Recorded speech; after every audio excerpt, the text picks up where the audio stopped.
হঠাৎ করে মরিয়মের জন্মদিন কেন এতদিন পর এইরকম আয়োজন করে, ধুমধাম বলবো না, কিন্তু এরকম আয়োজন করে কেন পালন করা হলো?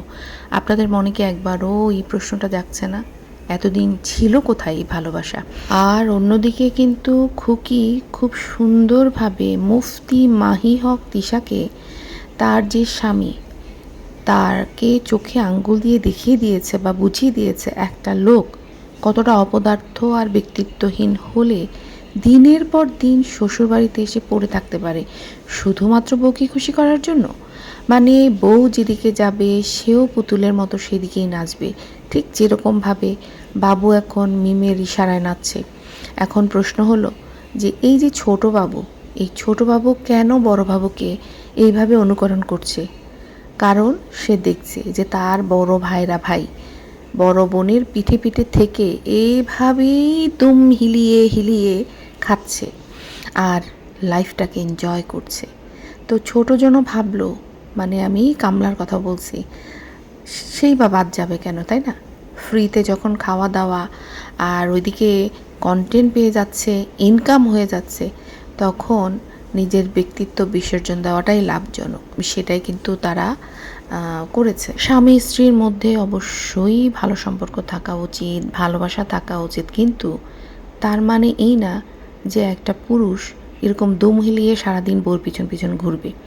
একটা মেয়ে যদি সত্যি মন থেকে চায় যে তার স্বামীর মান সম্মান তার বাবার বাড়িতে বজায় থাকুক, সে কোনো দিন তার হাজব্যান্ডকে এভাবে মাসের পর মাস বাবার বাড়িতে বসিয়ে রাখবে। কিন্তু জানেন তো যে এদের ক্ষেত্রে কিন্তু গল্পটা আলাদা, এদের ব্যক্তিত্ব টেকতিত্ব দিয়ে কিছু যায় আসে না, কিন্তু এরা মূর্খ সবাই সেটা জানেন।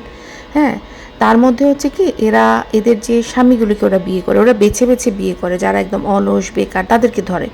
তো এই বেকার লোকজন যদি বাবার বাড়িতে আসেই, এরা আসেই কিন্তু হচ্ছে নিজেদের মাসিক যে খরচটা সেটা বাঁচাতে। আর ফ্রিতে সংসার চালাতে হলে তো আর জামাইকে একা ফেলে তারা বাড়িতে ফেলে আসতে পারবে না, তাই না? তো যার কারণে কি করে, এরা তল্পি তল্পা নিয়ে কিন্তু ওরা দলবল নিয়ে এরা বাবার বাড়িতে এসে আস্তানা করে। আর এই যে আসার পরে এতদিন ধরে যে ওদেরকে রান্না বান্না করে খাওয়ায়, 1 মাস 1.5 মাস 2 মাস, কারা রান্না করে খাওয়ায়?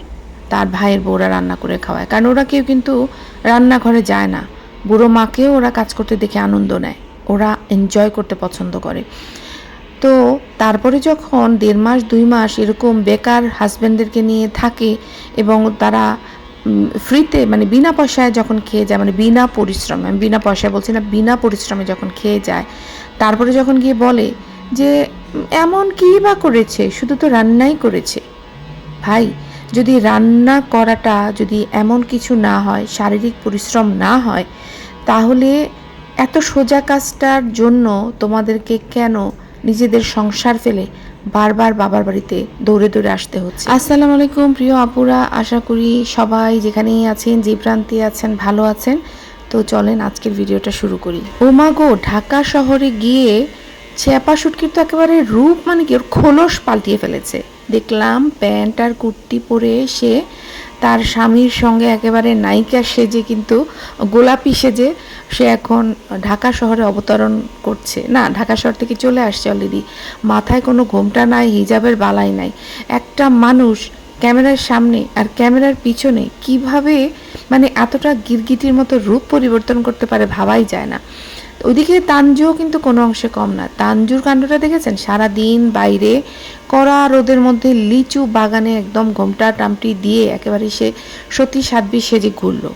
যেই না ঘরে ঢুকলো অমনি মাথার ঘোমটা হাওয়া। আচ্ছা, এদের মাথায় কি আদৌ কোনো ব্রেন কাজ করে, নাকি ব্রেন ছাড়া ওখানে গোবর দিয়ে ঠাসা? এরা কি জানে যে হিজাব বা পর্দা আসলে কেন করা হয়? আপনারা কমেন্ট বক্সে ওদের একটু জিজ্ঞেস করবেন তো, যে বোন, বাইরে যখন হিজাব করো, হিজাব করে গেলা, ঘরে এসে অন ক্যামেরায় সেটা খুলে ফেললা কেন? ক্যামেরাটা তো অন করা, এমন না যে তুমি অফ ক্যামেরায় খুলে ফেলছো, তুমি বাসায় তুমি রিল্যাক্স, তা তো না। তাহলে এই যে ভিডিওটা যখন অন, তখন তো লাখ লাখ মানুষ তোমাদেরকে দেখছে। তাহলে ওই কিছুক্ষণ আগে ঘোমটাটা দিলাই বা কেন, আবার বাসায় এসে ঘোমটাটা খুললাই বা কেন? আবার দেখলাম যে আপনার ওই যে ভাদাইম্মার ভিডিওতে দেখলাম যে মিম আর সাবিনা রীতিমতো মানে মাথায় কোনো ঘোমটা টোমটা নাই, একদম খোলা বসে আছে। ভিডিওটা শুরু করার সাথে সাথেই মানে ওদের কিন্তু ভিডিও শুরু করার আগে কারো মাথায় ঘোমটা থাকে না, যেই দেখে কেউ ক্যামেরাটা অন করছে সাথে সাথে ওরা হচ্ছে আপনার ওই চট করে টেনে টেনে মাথায় ঘোমটা দিয়ে বসে যায়। মানে এদের কাছে পর্দাটা হচ্ছে কি বলবো এটাকে, সিনেমার যে ডিরেক্টররা বলে না অ্যাকশন 1 2 3 শুরু করব, অ্যাকশন শুরু হয়ে যায়। মানে কেউ ক্যামেরা অন করলে এদের পর্দা অন, ক্যামেরা অফ এদের পর্দা অফ, এই হচ্ছে ওদের অবস্থা। আর এরা যে কী পরিমাণ মূর্খ তা কিন্তু এদের কর্মকাণ্ড দেখলে আপনারা এতদিনে বুঝে গেছেন। যারা বুঝে তারা কিন্তু বুঝে গেছেন, আর যারা বুঝে নাই তারা কোনো কালে বুঝবে কিনা আমি জানি না। তবে হ্যাঁ, অনেকে কিন্তু ওদের জন্য যারা খুব দিওয়ানা ছিল তারা কিন্তু আস্তে আস্তে ওদের চেহারাটা দেখতে পেয়ে কিন্তু সরে আসতেছে। তো যেটা বলছিলাম যে ইসলাম বা হিজাব নিয়ে এই যে এদের যে ছিনিমিনি খেলা, ভাই তোরা যদি মনে করিস যে তোরা এখনও মন থেকে হিজাব বা পর্দা করার জন্য রেডি না, তোদের তো কেউ জোর করছে না। দর্শকদের কমেন্টের ভয়ে বা দর্শকদের খুশি করার জন্য ক্যামেরার সামনে এসে এই যে পর্দা মানে পর্দা নিয়ে যে গিরগিটির মতো বদলানো, খোলস বদলাচ্ছে, এটা হচ্ছে অন্যায়। আর আমরা পর্দা কেন করি? দর্শকদের খুশি করার জন্য আমরা পর্দা করি? আমরা আল্লাহকে খুশি করার জন্য পর্দা করি, এটা আমাদের জন্য ফরজ হয়েছে, তাই না? তো কিন্তু এদের অবস্থা দেখেন, ওদের চলতেছে ভণ্ডামি। তোদের যদি মন সায় না দেয় করিস না, তোদেরকে তো কেউ জোর করে কাপড় মাথায় তুলতে বলতেছে না। কিন্তু একদিন মাথায় ঘোমটা দিবি, পরের দিন প্যান্ট কুর্তি পরে মাথা ন্যাড়া করে ঘুরবি, এইটা তো তোরা সমাজকে ভুল বার্তা দিচ্ছিস, তাই না? তো তোরা হয় পর্দা কর, নাহলে পর্দা করিস না, দুইটার একটা কর। তোদের পর্দাটা সম্পর্কে ক্লিয়ার জ্ঞান থাকতে হবে যে আমরা পর্দা কেন করি। আমরা কি লোক দেখানোর জন্য পর্দা করি? যে দর্শক আমাদেরকে বকাবকি করে, দর্শক ভিডিও দেখলে বলে মাথায় ঘোমটা দেন, মাথায় ঘোমটা দেন, তোরা কি মানে লোকের ভয়ে মানুষ পর্দা করে? মানুষ ভয় করে আল্লাহকে, যার কারণে মানুষ পর্দা করে। কিন্তু তোদের তো দেখি আল্লাহর ভয় নাই, কারণ তোরা তো যার তার সামনে তোরা মাথায় ঘোমটা দেস না। আবার তোরা যখন ইউটিউবে আসিস কিছুদিন ঘোমটা দেশ, কিছু কোনো সিজনাল হিজাবি তোরা। তো এই জিনিসটা করা বন্ধ কর। তোরা যদি মনে করিস যে তোরা রেডি না পর্দার জন্য, হিজাব পরার জন্য, তোরা পড়িস না, কিন্তু এটাকে নিয়ে ছিনিমিনি খেলিস না। তো যাই হোক, যেটা বলতে চাচ্ছিলাম যে গতকাল খুকির 3 নম্বর ভিডিওটা দেখার জন্য আপনারা অনেকেই আমাকে রিকোয়েস্ট করেছিলেন, কিন্তু ওই যে বলেছিলাম যে আমি বাসায় থাকবো না, আর রাতে বাসায় ফিরতে আমার অনেকটাই দেরি হয়ে গিয়েছিল। তো এসে আপনাদের সুন্দর সুন্দর কমেন্টগুলো পড়ে তো আমার মনটা বিন্দাস হয়ে গেছিলো। তো অনেকে লাভ রিয়েক্ট দিয়েছি, কিছু কিছু কমেন্টের রিপ্লাই করেছি, কিন্তু সবার কমেন্টের রিপ্লাই হয়তো দেওয়ার মতো থাকে না। কিন্তু তারপর আর না রাতের বেলা ভিডিওটা দেখার সময় পাই নাই, কারণ সংসারের কাজে লেগে পড়তে হয়েছিল, রাত হয়ে গিয়েছিল, ঘুমাতে হবে। তো এই ভিডিওটা এই যে সকালে দেখলাম, তাও কখন জানেন, দুপুরে রান্না বান্নাটা একটু রেডি করে বসলাম নিশ্চিন্তে, যে আমি বসে পড়লে তো অনেকটা সময় নষ্ট হবে, তাই না? ভিডিও দেখতে হবে, তারপরে মাথা থেকে বের করতে হবে কি বলবো, কি বিষয় বলবো। তো যার কারণে ভিডিওটা দেখলাম, খাবার দাবার রেডি করে তারপরে হচ্ছে ভাবছিলাম যে খাবার টাবার মানে রেডি করে বোধহয় বসতে পারবো, কিন্তু না, আমাকে সেই লাঞ্চ শেষ করে তারপরে বসতে হয়েছে। তো যাই হোক, ভিডিওটা দেখে যা বুঝলাম, আমি তো আগের ভিডিওতে আমি আগেই বলেছিলাম আপনাদের যে খুকি কিন্তু ভীষণ স্পষ্টবাদী। ও যেটা সত্যি সেটা একদম মুখের উপরে বলে দেয়, ভণ্ডামির আশ্রয় নেয় না, হাসি দিয়ে তামসা করে কোনো কিছু বলে না। তো এই যে দেখেন, একটা জিনিস আমি বলি যে স্পষ্টবাদী কথাটা আমি কেন বললাম, অনেক কিছুতেই দেখাইছে, বাট এটা আমি একটা উদাহরণ হিসেবে বলি যে সাবিনার মেয়ের বেশ আয়োজন করে ঘটা করে কিন্তু জন্মদিন পালন করা হলো, অথচ খুকিকে কিন্তু নিশ্চয়ই তারা কোনো ফোন দেয়নি বা কোনো দাওয়াত দেয়নি, সরি। কিন্তু খুকি যেহেতু শ্বশুরবাড়িতে আছে, তো কোহিনুর বেগম বাচ্চাদের ওই মরিয়মের জন্মদিনে নিয়ে যেতে চাচ্ছিল আর কি। উনি বাচ্চাদের দেখে খুব খুশি, এটা সত্যি, কারণ খুকি আর তার বাচ্চাদের সাথে কোহিনুর বেগমের কিন্তু অনেক দিনের পথ চলা। তাদের মধ্যে যদিও ঝগড়াঝাটি, মারামারি, কাটাকাটি যাই হয়ে থাকুক না কেন, একসঙ্গে তো অনেকগুলো বছর কাটিয়েছে, মায়া কিন্তু ওদের মধ্যে আছে। এটা ঠিক যে কোহিনুর বেগম নিজের মেয়ের বাচ্চাদের যেভাবে উছলে পড়া ভালোবাসা দেয়, দেখলেই যেমন দৌড়ে ছুটে যায়, হ্যাঁ, খুকির বাচ্চাদের হয়তো ঠিক সেই রকমভাবে দেখে না, বা সেই রকমভাবে উনি হয়তো ভালোবাসে না, সেই উচ্ছলতা আমরা কখনো দেখি নাই। কিন্তু তাও একটা মায়া কিন্তু আছে, কারণ বাচ্চাগুলো কিন্তু ওই বাড়িতেই বড় হয়েছে, আর একই ছাদের নিচে এতদিন থাকার কারণে কিন্তু মায়ার খাতিরই হোক উনি বাচ্চাদের নিয়ে যেতে চাইছিল, বা অনেক দিন পরে যে সব কিছু খুকি রাগ গোসা বন্ধ করে যে শ্বশুর শাশুড়ির সঙ্গে এসে থাকছে, এটাও ওনাদের ভালো লাগছে আসলে। তো খুকি কিন্তু সুন্দরভাবে বলল যে সে তার শাশুড়িকে সরাসরি মুখের উপরে না করতে পারে নাই যে ওই বাড়িতে নিয়ে যাবেন না, কারণ পরিষ্কার যে ও বাচ্চাদেরকে পাঠাতে চায় না, এটাও কিন্তু পরিষ্কার করে দিছে। আর কোহিনূর বেগমও যে মনে মনে খুব একটা খুশি হয় নাই, এবং উনি মনে মনে জানতো যে খুকি হয়তো দিবে না, কিন্তু খুকি সরাসরি বলতে পারছিল না, কারণ সম্পর্ক এখন তো তলানিতে গিয়ে ঠেকেছে, তাই না? তো সেখানে বিনা দাওয়াতে তার মধ্যে সাবিনা যেভাবে তানহার সাথে খারাপ ব্যবহার করেছিল আমাদের মনে আছে। কোনো মা কিন্তু জেনে শুনে এরকম ফুফুর কাছে, অন্তত আমি যদি দেখি আমার বাচ্চাকে, আমার বাচ্চাদের ফুফু এরকম বাজে ব্যবহার করেছে তাও একটা খাওয়ার জন্য, আমি কোনো দিনও দিব না, কোনো দিনও না। হোক সে আমার মানে স্বামীর বোন, তাতে কি হয়েছে? আমার বাচ্চাদেরকে যে অপমান অপদস্থ করবে তার সঙ্গে আমার কিসের সম্পর্ক? তো আমি হলে যেতে দিতাম না। খুকি হয়তো যেতে দিবে, খুকির কথা শুনে যেটা মনে হলো যে খুকি বলছিল যে হয়তো বা কখনো যাব তখন যখন সম্পর্ক ঠিকঠাক হবে, কিন্তু এখন যেহেতু সম্পর্ক ঠিক নাই তাই খুকি বাচ্চাদেরকে যেতে দিতে চাচ্ছে না, এবং এটা কিন্তু সে খুবই স্পষ্টভাবে কথাটা বলছে। তো খুকির এই স্পষ্টবাদিতা আমার ভালো লাগছে। ও চাইলে কিন্তু ক্যামেরার সামনে এসে একটা মিথ্যা কথা বলতে পারতো, বানিয়ে বানিয়ে অন্য কোনো অজুহাতও দিতে পারতো, তাই না? কিন্তু ওটা কিন্তু সে করে নাই, ও কিন্তু সত্যটা স্বীকার করেছে। তারপর যেটা করেছে, খুকি হাত জোর করে রিকোয়েস্ট করেছে মুফতি মাহিনুরের কাছে যে আমাদেরকে একটু শান্তিতে থাকতে দাও। হ্যাঁ, তুমি তো অনেক চেষ্টা করেছো 3টা মাস, বিভিন্ন তোমার পোষা কুত্তাগুলিকে আমার পিছনে লেলিয়ে দিয়েছিলা, হ্যাঁ, আমাকে যেন যেভাবেই হোক পাগল বানায় আমাকে রাস্তায় নামিয়ে দিবা, বা তোমাদের সেই পাবনা মেন্টাল হসপিটালে পাঠিয়ে দেবো, অনেক তো চেষ্টা করলাম মুফতি মাহিনুর, তো এবার তো একটু থামো, এবার তো আমাকে একটু শান্তি দাও। তো এটুকু চাওয়া কি খুব বেশি? খুকি কী চায়? যে নিজের স্বামী আর শ্বশুরবাড়িকে নিয়ে একটু শান্তিতে একটু সংসার করতে, তাই না? এটা কিন্তু সব মেয়েই চায়, সব মেয়েরই কিন্তু পাওয়া, যে যদি সংসারের সব কিছু ঠিকঠাক হয়ে যায়, স্বামী মনের মতো হয়ে যায়, তাহলে যেন একটু শান্তিতে থাকতে পারি। তো এটা কিন্তু খুকিরও চাওয়া ছিল যে স্বামীকে নিয়ে একটা গোছানো সংসার চেয়েছিল। খুকি কিন্তু চাপার মতো না যে দৌড়ায় বাবার বাড়ি চলে যাবে, দৌড়ায় বাবার বাড়ি চলে যাবে, সেটা কিন্তু করে না।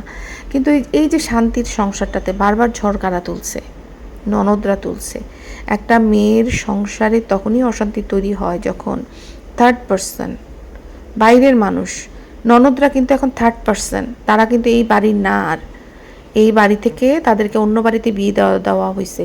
ওই বাড়ির মানুষগুলোর সাথে সে হচ্ছে মানে তাদের মানুষ, কিন্তু বাবার বাড়ির জন্য সে কিন্তু এখন থার্ড পার্সন। তো থার্ড পার্সন যখন মানে সংসারে নাক গলায়, বা বলতে পারেন বিষ ঢালে, তখনই কিন্তু ভাবিদের জীবন অতিষ্ঠ হয়ে যায়। সবচেয়ে কষ্টের ব্যাপার যেটা হচ্ছে যে মা হয়ে কোহিনূর বেগম নিজে এই সব কিছু দেখছে কিন্তু কিছু করতে পারছে না, কারণ উনি নিজেও এর জন্য অনেকটা দায়ী। হ্যাঁ, ওনার বড় ছেলে ভাদাইম্মা, হাবা, মানে কি বলবো এটাকে, ভাদাইম্মা আকাইম্মা, হ্যাঁ, কোনো টাকা পয়সা তো কোনো দিনও আমি 1 টাকা দিতে দেখলাম না, এত বড় মন তার হয়ই না। আর এখন যে বিয়ে করছে যেই মহিলাকে, সেই মহিলা কিন্তু বিষাক্ত, চ্যাপা চ্যাপা, একটা চ্যাপা মুখে হাসি ঠিকই, কিন্তু পিছনে চ্যাপা ওর হাজব্যান্ডকে 1 পয়সা খরচ করতে দিবে না কারো উপরে। কিন্তু সে দেখাবে আমি বলছি বলে আমার জামাই দিচ্ছে, ওইটুকু দেখানোর জন্য দেয়। ওকে যতটুকু আমি দেখছি সে থেকে কিন্তু বলছি যে এইটাই ওর মধ্যে আমি দেখতে পেয়েছি। তো কোহিনূর বেগম হয়তো টাকার জন্য মেয়েদের কাছে কিছুটা উনি ডিপেন্ডেন্ট, মেয়েরা হয়তো তাকে কিছু টাকা দেয়, কিন্তু যতই টাকা দেয় নিজের মা হিসাবে যে তার একটা মানে রাইটস আছে, বা যার একটা অধিকার আছে যে মেয়েদেরকে বলা যে তার ছেলেদের সংসারে যেন নাক না গলায়, এটুকু মানে তার কিন্তু মা হিসাবে শক্ত করে মেয়েদেরকে বলা উচিত যে ওরা যেন থার্ড পার্সন হয়ে নাক না গলায়। কিন্তু প্রবলেমটা হয়ে গেছে কি জানেন, যে এই ননদদেরকে কিন্তু কোহিনূর বেগমও অনেক প্রশ্রয় দেয়। যে বিয়ে হয়ে যাওয়ার পরে ননদরা বাপের সংসারে মাতব্বরি কি মানায় বলেন? ওদেরকে কেউ ডাকে সমাধান করার জন্য? যদি ওদেরকে সমাধান করার জন্য ডাকে তাহলে ঠিক আছে, ওরা আসবে, কিন্তু সংসারে ওদেরকে ডাকা হয় না, তারপরে ওরা কেন এসে সংসারে কাঠি করতেছে বলেন? আর ওদিকে কোহিনূর বেগম কি করছে, যে যে একটা ছেলে যেটা তো ইনকাম করে না ওইটা তো আছে, কিন্তু এই যে মেয়েদের দিকে টাকার জন্য চাতক পাখির মতো তাকিয়ে থাকা, বা এই যে কান পড়াগুলো নেয়, সে কান পড়াগুলো কেন নিচ্ছে? কারণ উনি মেয়েদের সাথে, ওনার পরিবারের ছেলের বউদের সাথে কি হয় উনিও কিন্তু কুটনামি করতেছে, উনি ওনার মেয়েদের সাথে এগুলো নিয়ে আলাপ আলোচনা করতেছে। আর আলাপ আলোচনা করছে বলেই কিন্তু মেয়েরা এসে মাকে কান পড়া দিতে পারছে। আর মনে করবেন যে যেই সংসারে মেয়ের মানে ননদরা বাবার বাড়িতে ঘন ঘন আসে বা বেশি থাকে, সেই সংসারের ভাইয়ের বউ বলেন ছেলের বউরা কোনো দিন শান্তিতে থাকতে পারে না।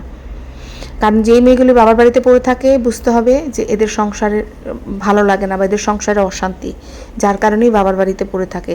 তো যার নিজের সংসারে অশান্তি, সে ভাইয়ের সংসারে কোনোভাবেই শান্তি এই জিনিসটা তারা দেখতে চাইবে না, আর সেটাই কিন্তু এরা করছে বারবার। কিন্তু একটা সমঝোতার ডাক দিয়েছে যে আমাদেরকে একটু শান্তিতে থাকতে দিন। তো এই তিশার মধ্যে যদি বিন্দুমাত্র লজ্জা থাকে, এক ফোঁটাও যদি থাকে, তাহলে আজকের পর থেকে খুকিকে নিয়ে কথা বলা বন্ধ করবে এবং তার যে পোষা কুত্তাগুলিকে খুকির পিছনে লেলিয়ে দিয়েছিল তাদেরকেও কথা বলা বন্ধ করতে দিবে।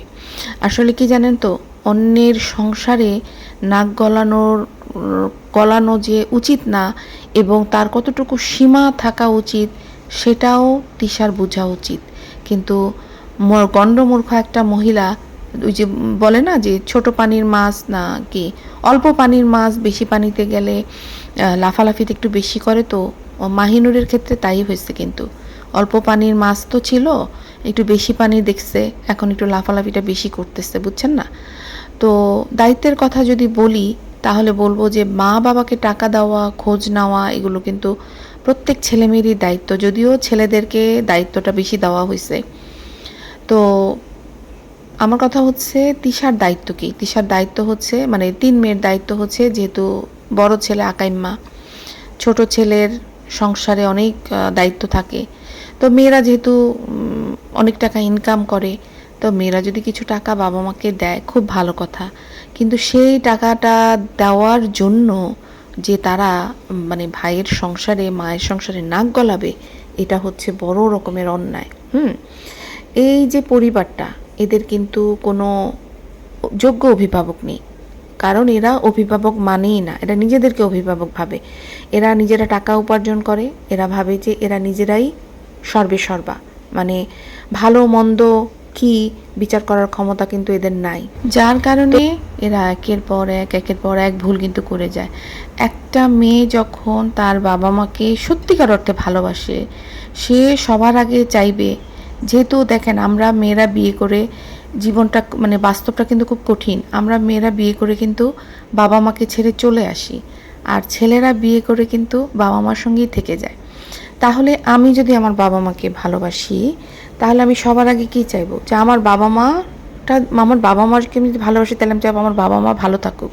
তাহলে আমার বাবা মা যদি আমার ভাইয়ের সাথে থাকে, হ্যাঁ, তাহলে চাইবো যে আমার ভাইয়ের বউ আর ভাই আর ভাইয়ের বউকে যেন আমরা ভালো রাখতে পারি, তাদেরকে যেন খুশি রাখতে পারি, তবেই তো আমার বাবা মা একটু শান্তিতে দুমুঠো খেতে পারবে, তাই না? আজকে এই পরিবারে কি হচ্ছে, এই মেয়েগুলোর জেদ আর অহংকারের জন্য এই ভাইয়ের সংসার নরক হয়ে উঠেছে। ওরা একটাবারও ভাবছে না যে এরা যে অশান্তি করছে নিজেদের অহংকারের জন্য, এতে করে কিন্তু সাফার করছে ওদের বাবা মা। ওরা কিন্তু এই বাড়িতে এসে প্রয়োজনে আসতেছে, ওরা কিন্তু বাবা মাকে টেক কেয়ার করার জন্য আসে না। তো টেক কেয়ারটা কারা করতে পারতো? খুকি করতো। এই যে খুকি শ্বশুরকে উঠে শ্বশুরের চিৎকার চেঁচামেচি শুনে রান্নাবান্না করে খাওয়াতো। খুকি তো অসুস্থ হয়ে গেছে অলরেডি, কারণ একটা মানুষ এত পরিশ্রম করতে পারে না। খুকির অল্প বয়স ছিল, খুকি বুঝতে পারে নাই। খুকি যে খেয়ে না খেয়ে নিজের ভিতরের শরীরের অনেক কিছু ক্ষয় হয়ে গেছে, সেখানে সে খুব একটা নজর দেয় নাই। তো আমি বলবো খুকির কিন্তু নজর দেওয়া উচিত। খুকির যদি সত্যি এমন হয় যে হার্টের সমস্যা আছে, তাহলে তার ননদ যেভাবে করে তার পিছনে লাগছে, এতে করে তো ভালো কিছু বয়ে আনবে না। আর ওর ননদ যেভাবে লাগছে, ওর ননদের তো মনে হচ্ছে টার্গেট, যে খুকিকে টার্গেট করে খুকির কোনো ক্ষতি হোক সে চাইতেছে, এবং টার্গেট করে ক্ষতি হইলে সে আরেকটারে বিয়ে করে আনে আর সবাইকে দেখাবে, ইউটিউববাসীকে, এই যে দেখেন আমার ভাইয়েরও একটা বিয়ে না, আমার ভাইয়েরও 2টা হয়েছে। তো একটা মানুষ কতটা স্বার্থপর হলে এতটা নিচে নামতে পারে। নিজের বাবা মার বয়স হয়েছে, ওর মা কয়দিন বাঁচবে, ওর মা অলরেডি নরম হয়ে গেছে, ওর বাবাও কিন্তু অসুস্থ। তাহলে এই বয়সে বাবা মাকে শান্তি দেওয়ার চেয়ে তিশা দূর থেকে বসে যে অশান্তিগুলো করতেছে, তিশা কিন্তু বেশি ভালো নাই ভিতরে। আর ভালো নাই বলে কিন্তু এই ভাইয়ের সংসারটাতে অশান্তি করতেছে। আর খুকি কিন্তু একটু অন্যরকম, খুকি কিন্তু খুবই সাংসারিক মেয়ে, মাশাল্লাহ। সাংসারিক মেয়ে। ও কিন্তু ছুটে ছুটে বাবার বাড়িতে দৌড় দেয় না, যে এই আমার ভালো লাগতেছে না বাবার বাড়িতে চলে যায়, এই আমার ভালো লাগছে না। ও কিন্তু যা আছে তাই দিয়েই কিন্তু ও সব কিছু আপন করে নিছে। আর চাপা শুটকি হচ্ছে শ্বশুর বাড়িকে কখনো আপন ভাবেই নাই। চাপা শুটকি প্রয়োজন হলে আসে, প্রয়োজন ফুরাইলেও কিন্তু বাবার বাড়িতে চলে যায়। ও দেখেন কোরবানির গরুটা পর্যন্ত কিনছে বাবার বাড়িতে, বাবাকে নিয়ে কিনছে। তাহলে আপনি দেখেন যে এই মহিলা 1 মাস না গত 3 মাস ধরে ভিডিও জুড়ে শ্বশুর শাশুড়ির সাথে ভালো আছি, আমার সাথে খুব ভালো সম্পর্ক, খুকিকে অনেক নিচু দেখানোর চেষ্টা করলো। কিন্তু দিন শেষে সেই কিন্তু প্রমাণ করলো যে শ্বশুরবাড়িকে সে কখনো আপন ভাবেই নাই। যদি আপন ভাবতো তাহলে তার যে বড় ছেলে হিসাবে যে ভাদাইম্মার একটা দায়িত্ব, গরু তুই কেন শ্বশুরবাড়িতে গিয়ে কিনবি, তোর গরু কেনা উচিত তোর বাবা মার সাথে। অথচ দেখেন ছোট ভাই মিজান কিন্তু ঠিকই দায়িত্বটা পালন করছে।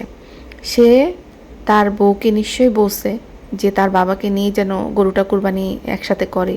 খুকি কিন্তু তাই করছে। খুকি কি পারতো না? ওই তার ভাড়া বাসায় সে একা একা কুরবানি দিতে পারতো তো, কিন্তু সেটা সে করে নাই। সে চলে আসছে শ্বশুরবাড়িতে। আর খুকি কিন্তু কখনোই শ্বশুর শাশুড়ির সাথে খারাপ সম্পর্কে যেতে চায় নাই। ওর শাশুড়ির কারণেই বারবার ও বারবারই বলছে, ওর শাশুড়ি কান কথা লাগায় এই তিশার কাছে, এবং তিশা হচ্ছে তারপরে সেই কান কথা শুনে ঝামেলা বাঁধায় সংসারে। দেখেন আমরা ভিডিও দেখে দেখে যা ভাবতাম তিশাকে নিয়ে, যে তিশাই হচ্ছে মেইন কালপ্রিট, নাটের গুরু, হ্যাঁ, সর্দারনি, ঠিক তাই কিন্তু এখন প্রমাণিত হচ্ছে যে আমাদের ভিডিওতে দেখা যেই চিন্তা চেতনাগুলো সেগুলো কিন্তু আসলেই সত্যি, বাস্তবে সেগুলো সত্য প্রমাণিত হচ্ছে। এবার দেখার পালা আমাদের যে তিশা তার জন্মদাত্রী মা আর জন্মদাতা পিতাকে ঠিক কতটুকু ভালোবাসে। যদি ভালোবাসে তাহলে তিশা চুপ হয়ে যাবে এবং তার ভাইয়ের বউয়ের ব্যাপারে আর কোনো নাক গলাবে না, বরং তাকে খুশি রাখার চেষ্টা করবে। তো এবার আসি হচ্ছে মরিয়মের জন্মদিন। মরিয়মের জন্মদিনটা তো সাবিনার তো এত বছর আমরা পার হয়ে গেছে, তাই না? সাবিনার বিয়ের কোনোদিন কিন্তু মরিয়মের জন্মদিন এরকম করে পালন করতে আমরা দেখিনি। হঠাৎ করে কেন এই আয়োজন? তার উপরে আবার আরিফ একেবারে আদর্শ পিতার মতো লম্বা চড়া এক ভাষণ ঝেড়ে ফেললো আমাদের সামনে, যে বাচ্চাদের সুখ, বাচ্চাদের খুশি। তাহলে এতদিন এই বাচ্চাটার খুশির কথা কি ওর মাথায় ছিল না? হ্যাঁ, আচ্ছা, এখন আমার যেটা মনে হচ্ছে যে সাবিনা কিন্তু কিছুদিন হলো সিলভার প্লে বাটন পেয়েছে। আরিফ মিয়া কিন্তু খুশিতে বাকুম বাকুম বাকুম বাকুম করছে। ওই একটা রিলস দেখেছি, রিলসে দেখলাম যে মানে আরিফ মিয়া কিন্তু কখনোই খুব একটা সাবিনার সঙ্গে দেখি না যে খুব একটা তার কোনো রোমান্টিক কেমিস্ট্রি কিন্তু দেখি না, কিন্তু মানে সিলভার প্লে বাটন পেয়ে তাকে মনে হচ্ছে সে একদম খুশিতে একদম গুদুমুদু বাকুম বাকুম করতেছে। হ্যাঁ, তো আমার যেটুকু মনে হচ্ছে পার্টি মূলত ওই খুশিতেই আরিফ মিয়া করতেছে, মাঝখান থেকে মরিয়মের জন্মদিনটাকে ওরা বলির পাঠা বানায় একটা উসিলা হিসাবে খাড়া করাইছে, মানে দাঁড় করিয়েছে, মানে এক ঢিলে 2টা পাখি মারছে। এটুকু আমার মনে হচ্ছে, আমার ধারণা। আপনাদের ধারণা অন্যরকম হতে পারে, সেটা জানাবেন। তো দ্বিতীয়ত হচ্ছে যে মরিয়মের সেই যে ভিডিওর সেই বিতর্কিত অংশ, হ্যাঁ, যেখানে মরিয়ম এসে বলেছিল যে তাকে কেন এতিমখানায় দিয়ে দিচ্ছে না, হ্যাঁ, যেহেতু তার মা অনেক কিছু মনে রাখতে পারে না। ওই অংশটুকু কিন্তু সাবিনা চাইলে এডিট করে বাদ দিতে পারতো, কিন্তু কেন করে নাই? কারণ ও জানতো এইটা থেকে প্রচুর ভিউজ আসবে, কিন্তু ওইটার একটা নেগেটিভ ইম্প্যাক্টও কিন্তু আসছে। ধরেন যে ওর যে বাবাকে কিন্তু অনেকে, মানে কেব্রিয়াকে কিন্তু অনেকে গিয়ে নক করছে যে আপনার মেয়ের সাথে এরকম হচ্ছে, আপনি কিছু করেন। তো তখন কিন্তু মরিয়মের বাবা কিন্তু একটু আইনি ভয়ের ডট দেখাইছে ওদেরকে, ঠিক আছে? তো সেটাও একটা কারণ হতে পারে যে এখন আরিফ একেবারে স্ক্রিনে এসে দায়িত্বশীল বাবা প্রমাণ করার চেষ্টা করেছে, বুঝতে পারছেন তো? এতদিন মেয়ের খুশির কথা মনে পড়ে না, এবং মেয়েকে কিন্তু একটা নতুন জামা কিনে দেয় নাই। সাবিনা বলছে মেয়েকে নাকি জিজ্ঞেস করেছে, তোমাকে কি নতুন জামা কিনে দেব? মানে এগুলো শুনলে না সত্যি এই ধরনের মায়েদের না কি করতে পারি বলেন? একটা পুরানো জামা গায়ে দিয়ে মেয়েটাকে কিন্তু নতুন কোনো জামা খুব একটা কিনে দেওয়া হয়ই না। দর্শকরা বলতে বলতে বলতে বলতে হয়তো এবার ঈদে একটা কিনে দিচ্ছে। তো সেই জামাটা পর্যন্ত, আর কত বড় চাপাবাজ মহিলা এই জামাটা নাকি 10,000 না 15,000 বলছে। আপনারা বলেন তো এই জামার দাম 10-15,000 কোনোভাবে হতে পারে? আর তার মধ্যে এদের মতো পরিবারের মেয়েরা 10-15,000 টাকা দিয়ে একটা মরিয়মকে জামা কিনে দিবে, যেখানে মরিয়ম সারাটা বছর অন্যের ব্যবহার করা জামা পরে আসছে, অন্যের উচ্ছিষ্ট খাবার খেয়ে আসছে। তো সেখানে মেয়েটার জন্মদিনে মেয়েটাকে একটা মানে ইয়েও দিল না, কিন্তু জামাও কিনে দিল না। তোরা তো এই ভিডিওটা থেকে অনেক টাকা ইনকাম করবি, তাহলে মেয়েটাকে একটা নতুন জামা কিনে দিতি, একটা সুন্দর সালোয়ার কামিজ কিনে দিতে পারতি, কিন্তু সেটা পর্যন্ত কিনে দেয় নাই ওর মা। আর ওর সেরা ফাদার হওয়ার জন্য যে লোক চলে আসছে আরিফ, ও বাবা, আরিফকে একদম ভালো ভালো ভালো ভালো বলে বন্যা বয়ে গেছে। সেই মানুষগুলিকে আমার বলতে ইচ্ছা করে, এই সেই আরিফ যেই আরিফ মরিয়মকে তার আসল পিতার কাছ থেকে আলাদা করে দিছে। তাহলে কত বড় জানোয়ার একটা লোককে কিছু অমানুষ ভালো ভালো ভালো ভালো বলতেছে, ভাবতে পারেন? হতে পারে কিবরিয়ার মুখের ভাষা ভালো না, ঠিক আছে, বা জানি না সে মেয়েকে যে নিয়ে আসার মানে সে যে লড়াইতে আসছিল যে মেয়েকে নিয়ে যাবে বা কিছু, সেই লড়াইটা থেকে সে হয়তো বিচ্যুত, সেই পথে হয়তো সে নাই। তো কিন্তু তারপরে তো একটা কথা বলবো, এই তো জন্মদাতা পিতা, সেই জন্মদাতা পিতার কাছ থেকে এই আরিফ আলাদা করে দিছে মরিয়মকে। সে কি করে ভালো বাবা হয় বলেন তো? লোকজন কি করে একে ভালো মানুষ বলে বলেন তো? আমি অবাক হয়ে যাই, মানুষের চিন্তা চেতনা কিভাবে এরকম হয়, এরকম নষ্ট, এরকম বিকৃত হয় বলেন। তো যাই হোক, এই ভিডিওটা এখানেই শেষ করছি। অবশ্যই আপনাদের মূল্যবান মতামত জানতে চাইবো। তো সবাই সে পর্যন্ত ভালো থাকবেন। আল্লাহ হাফেজ।